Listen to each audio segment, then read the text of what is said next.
डिफेन्सची म्हणजे एअरफोर्सची जागा जी आहे त्या संदर्भात सुद्धा आज महत्त्वाची बैठक होती। त्यांना सुद्धा आम्ही एक ऑप्शन दिला की 25 एकर त्यांच्या ताब्यात असलेली जी जागा आहे त्या ठिकाणी रडार आहे, त्या ठिकाणी त्यांचं इन्फ्रास्ट्रक्चर काही तयार आहे, तर आम्हाला एक 65 एकरचा एक वेगळा पॅच आम्हाला खाजगी जागा जी ताब्यात मिळते आहे। तर आम्ही त्यांना विनंती केली की आपलं सगळं स्ट्रक्चर हे आम्ही तिथे तुम्हाला नव्यानं तयार करून देऊ, आपण तिथं शिफ्ट झालात तर आम्हाला तुमच्याकडनं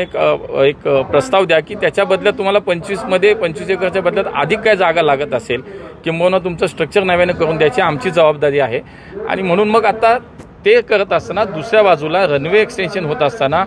जो रस्ता लोहगावला आणि धानोरीच्या मार्गे लोहगावला जातोय तो रस्ता बंद होईल, कारण रनवे जेव्हा लांबेल तेव्हा तो रस्ता बंद होऊ शकतो, कारण तिथपर्यंत रनवेच मोठा होणार आहे। आणि म्हणून तो रस्ता सुद्धा पर्यायी रस्ता होण्यासाठी त्या संदर्भात आज महानगरपालिकेचे आयुक्त, सिटी इंजिनियर सगळ्यांना एकत्रित, पथविभागाचे प्रमुख आम्ही एकत्र त्याच बैठकीमध्ये हा निर्णय झाला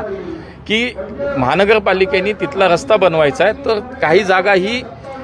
डिफेन्सची आपल्याला त्या ठिकाणी लागेल, काही जागा एअरफोर्सची ताब्यात घ्यावी लागेल। तर त्यासाठी साधारणतः एक 60-65 कोटीचं काहीतरी एअरफोर्स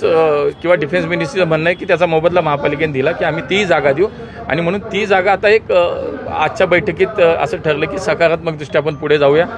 त्या रस्त्याला सुद्धा जागा महापालिकेला घेता येईल, ती डिफेन्सला त्याच्या संदर्भातला मोबदला आपण देऊया, त्याची एक तत्वता मान्यता आजच्या बैठकीत झाली। आणि म्हणून लवकरात लवकर आता एका वेळेला 3 गोष्टी होतील, पर्यायी रस्त्यांचं काम सुरू होईल, त्यासाठी भूसंपादन होईल, महापालिका त्याचा खर्च करेल, जी खाजगी आणि डिफेन्सची जागा ताब्यात घ्यायची आहे याच्यासाठी रनवे एक्सटेन्शनसाठी, त्यासाठी जी सूत्र ठरली त्यासाठीची काम आता सुरू झाले। OLS सर्वेसाठीचा जो होता तो OLS सर्वे जवळजवळ आता कंप्लीट झाला आहे, त्याच्यामध्ये याच 1-2 गोष्टीच्या कमी होत्या, त्याही आता OLS सर्वेमध्ये त्याचा समावेश होईल आणि लवकरात लवकर पुढच्या काही दिवसात प्रत्यक्ष कामाला सुरुवात होईल।